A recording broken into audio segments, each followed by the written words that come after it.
There was a video that showed when Nina Rose was being chased away from a ceremony.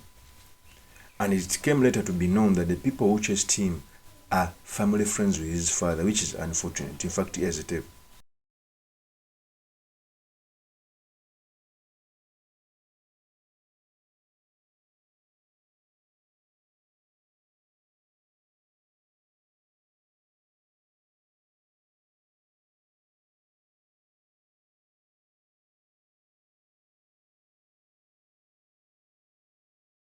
That is Nina Rose when he was being chased away.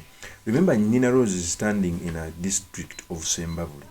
Ssembabule is the home district of my mother, where she grew from. So I was entitled to speak about this. That is the politics of intolerance, most especially when they still hold power. And the more even unfortunate thing is a man holding a woman. In our African culture, it was so rude. If it was maybe a woman to woman, like the first lady who was going to beat, wouldn't have sounded so cruel. But it was a man who attacked Nina Rose. And remember, Sam KUTEESA, one of the father of in-law General Kaguta Museveni, vowed to crush NUP in Ssembabule. So the purpose of this video, I've come to speak about the ordeal of Nina Rose, what it means for our politics, and most importantly, the sedimentaries we can learn from the politics of our nation. But before I do this, I wanted to know that if you're new to this channel, please subscribe. And if you're watching this video from a different platform, please head on to YouTube, type in Sula Mawagali. There's a lot of content of this nature. If geopolitics and economics is what you want, this should be definitely the right channel for you to subscribe to.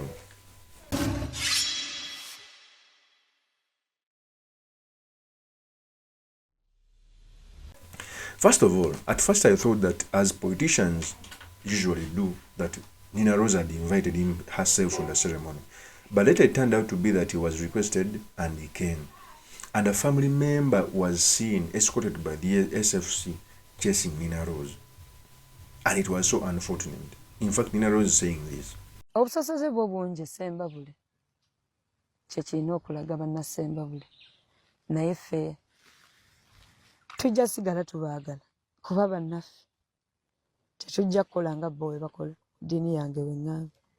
Tujja kweyongera obbaagala n'okuweereza, tujja baweereza empeereza ennungi okusingako bo gye baagadde okwenfoosinga ku banna Ssembabule emyaka 40. Obubaka bwe nnyinza okugamba abo nze nabasonyiye, naye temuyinza kugoba muntu wammwe. Si kikolwa kirungi. Naye n'omu ku ba metrons hayi Nina amanyi bulungi oyo muganda wange yabadde asala keeki yabadde. So tebalina kucontactingako nti owaayi kyonna ekyabaddewo tusonyiwe. They are calling my dad, naye kati naffe kino kyatususseeko kuba engeri gye batwakitinzeemu tetukirabangako.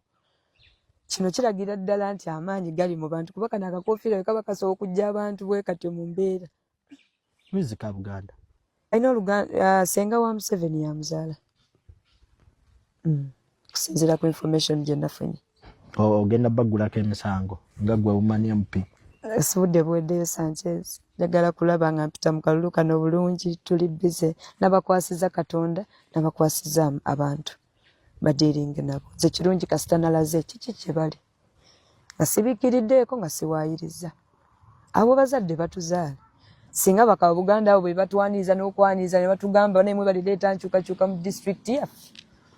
Kuba yaabwe kyonna kye nnwanirira kibayamba bo, si nze nzekka Nina. Weeteeseteese otya mwezi n'ennaku ezibulayo abalonzi obakuyeze bulungi? Ntuuse bwe mbadde nnyina okutuuka era nebaza Katonda atusobosezza ne ttiimu yange okutuuka bwe tutuuse kuba district yo si nnyangu. Era okwetegeka tukyali mu kwetegeka. Era njagala kwebaza abantu bonna batandise nange kakuyega ono okunoonya akalulu. That is Nina Rose. You clearly see the intolerance.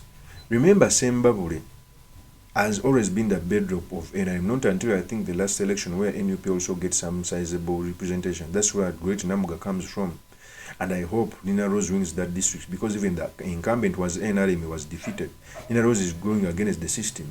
In Uganda, most especially those districts which have kingmakers, Sodo is there. In Ssembabule is Museveni's brother. Sam KUTEESA is there, in-law to the president. So they would want to defeat these constituencies, and Nina Rose should expect even worse. It is the truth. Nina Rose should expect worse. I felt bad when he was talking about his audio. In fact, let me also add you this. Kati ekiri ssembabule eno nowe NRM ayagala enkyukakyuka. Singira ddala engeri gye baayisaamu n'okuswaza kitange. Kyankuba wala n'endabira ddala nti ne bano abantu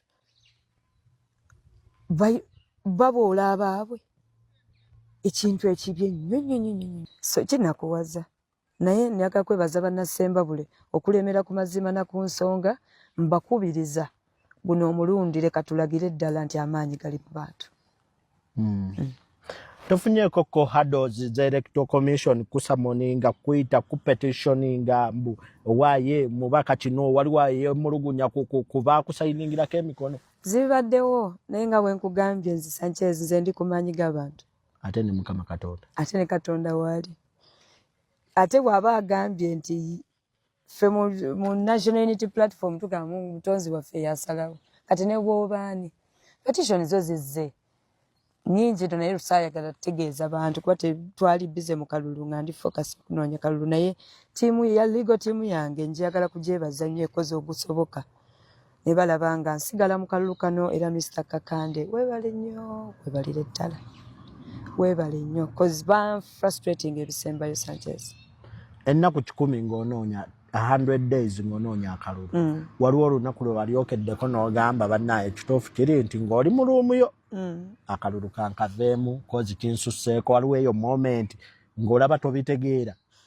Of course mu lugendo lwonna moment ezo tezibulamu, naye situukangako ku extent eyagala okuva mu kalulu. Situusangako ku, the more they challenged me, the more I picked actually interest to fight for what I really feel is right. Because I know it very well, even the president says it, if you're ready to stand for the truth, you should be better to stand alone. There's no day I've thought of giving up. Mostly when I saw them disrespect and shamelessly torture my father. It was the trigger of it all. Kati sewali lunaku lwe nalinkedde ne ngamba nti njagala va mu kalulu. Kubanga kuva lwe nakayingira okugezesebwa kwali kungi, okwo kwennyini kwe kwali kumpushinga okutava namu.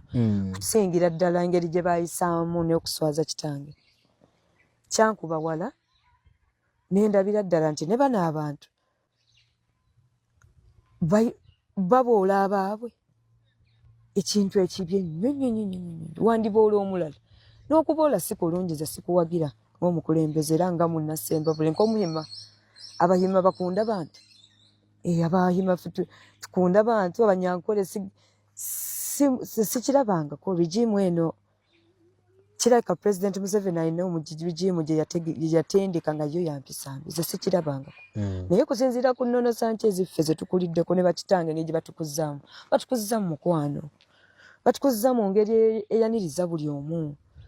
Nga kyamaani waffe gwe twagendako eri gye ngenda okulondera ekinoni, olaba engeri gy'atwanirizaamu. Olabira ddala ng'abantu kirungi ekiri mu ssembabule nti abasinga bakyali ku nnono, era si bamalirivu kwegatta ku bantu basiiwuufu empisa na kwagala kutwawulayawulamu. I remember the first time we twasooka okujjako eno muzeeyi yagambanga bannange banaye mweyise mwemuti banaye nina akakofiira naye kati saawa eno yalaga nti ali gubite ali bwati. Yabalaba bamulagako kalazze nti wadde watukolera nako tusobola okukulabisa, naye ate ne bateerabira nti omuntu gwe balabisa aliko omuntu aliko amaanyi g'abantu, si wa bulijjo. Nsukka kati kubeera muwala we n'enfuuka wa balala wa bonna kye bataamanya, ate era tebalina kumanya kuba Mungu bwe yalina okutegeka nti kibeere kityo. So gwe wenna alina taatawo ng'akolera gavumenti eno eriko mu advising ng'omugamba nti obakolera, naye waliwo eri essaawa envanyuma we bajja okutwala mu taatawo emida. Kambasabe n'essaawa eno essaawa ziweddeyo. Yenna tugamba tutaawo alonde Kyagulanyi, kubanga bw'otunuulira manifesto ya Kyagulanyi ne woba wakolera gavumenti singa kati weeyagala, singa kati oba weeyagala, bakole okusalawo okutuufu ennaku ziweddeyo, baleke kwerimba.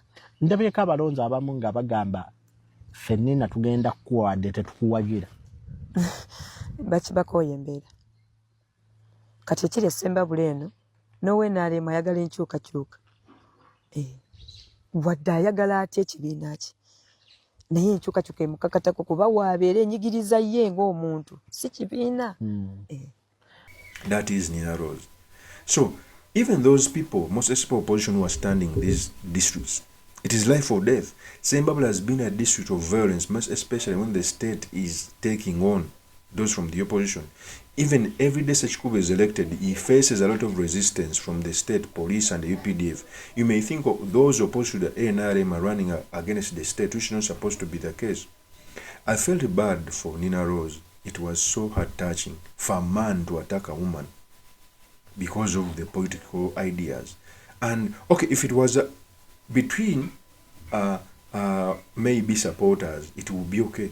But a person being guarded by the SFC to come and take away someone because of a political belief, and even more worse, when the person orchestrating this is a family member of Nina Rose, it was so unfortunate. And it is the reason as why you must vote for change so that we can streamline this, so that we can learn that even if you have different political ideas, we must not reach that level of being inhuman. Of course, that's my opinion. I mean, yours truly, Mr. Makindi. If you're new to this channel, please subscribe, like, and comment so that I can be motivated to do more of such videos. I'll see you on another one. Peace.